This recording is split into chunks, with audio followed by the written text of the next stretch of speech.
നമസ്കാരം. Raf talk ഫുട്ബോളിലേക്ക് ഏവർക്കും സ്വാഗതം.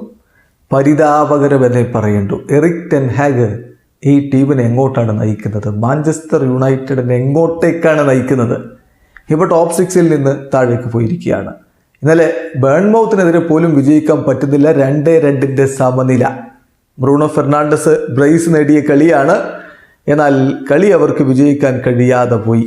ബേൺമൗത്തിൻ്റെ മൈതാനത്ത് വെച്ച് നടന്ന മത്സരത്തിൽ മാഞ്ചസ്റ്റർ യുണൈറ്റഡിൻ്റെ മുന്നേറ്റങ്ങൾ നയിച്ചുകൊണ്ട് ആദ്യ 11-ൽ ഹോയ്ലൻഡും ഗർനാച്ചോയും ബ്രൂണോ ഫെർണാണ്ടസും റാഷ്ഫോർഡും ഒക്കെ ഒരുമിച്ചാണ് ഇറങ്ങിയത്.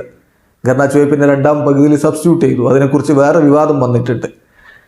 എന്തായാലും കളിയുടെ 16-ാമത്തെ മിനിറ്റിൽ സൊലങ്കിലൂടെ ബേൺമൗത്താണ് ലീഡെടുത്തത്. 31-ാമത്തെ മിനിറ്റിൽ ബ്രൂണോ ഫെർണാണ്ടസ് യുണൈറ്റഡിനെ ഒപ്പം എത്തിച്ചെങ്കിലും വീണ്ടും 36-ാമത്തെ മിനിറ്റിൽ ക്ലൈവർട്ടിലൂടെ ബേൺമൗത്ത് ലീഡെടുത്തു. ഇടവേള സമയത്ത് യുണൈറ്റഡ് 2-1 പുറകിലായിരുന്നു. രണ്ടാം പകുതിയിൽ 65-ാമത്തെ മിനിറ്റിൽ ലഭിച്ച പെനാൽറ്റി ഗോളാക്കിക്കൊണ്ട് ബ്രൂണോ ഫെർണാണ്ടസ് തൻ്റെ ബ്രേസ് പൂർത്തിയാക്കി ടീമിനെ 2-2 എന്ന നിലയിലേക്ക് എത്തിച്ചു. ഈ കളി വിജയിക്കാൻ കഴിയാതെ പോയതോടെ 32 കളികളിൽ നിന്ന് 50 പോയിന്റുമായിട്ട് 7-ാം സ്ഥാനത്ത്, പ്രീമിയർ ലീഗ് പട്ടികയിൽ 7-ാം സ്ഥാനത്താണ് ഇപ്പോൾ മാഞ്ചസ്റ്റർ യുണൈറ്റഡ് ഉള്ളത് എന്ന കാര്യം കൂടി ശ്രദ്ധിക്കുക.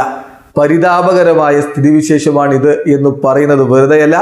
അത്തരത്തിലാണ് അവരിപ്പോൾ മുന്നോട്ട് പോയിക്കൊണ്ടിരിക്കുന്നത്. കഴിഞ്ഞ 4 മത്സരങ്ങൾ നോക്കുക, യുണൈറ്റഡിന് വിജയിക്കാൻ പറ്റിയിട്ടില്ല. ബ്രെൻഫോർഡിനോട് 1-1 സമനില, ചെൽസിയോട് പൊട്ടി 4-3 പൊട്ടി, ലിവർപൂളിനോട് 2-2 സമനില, ബേൺമൗത്തിനോട് 2-2 സമനില. ഇനി നോക്കുക, കഴിഞ്ഞ 7 പ്രീമിയർ ലീഗ് മത്സരങ്ങളിൽ നിന്ന് അവർക്കാകെ വിജയിക്കാൻ പറ്റിയത് ഒരേ ഒരു മത്സരമാണ് എന്നതുകൂടി നോക്കുക. അങ്ങനെ പരിതാപകരമായൊരു സ്ഥിതിവിശേഷത്തിലൂടെയാണ് ഇപ്പോൾ മാഞ്ചസ്റ്റർ യുണൈറ്റഡ് കടന്നുപോയിക്കൊണ്ടിരിക്കുന്നത്. വീഡിയോ അവസാനിക്കുന്നു.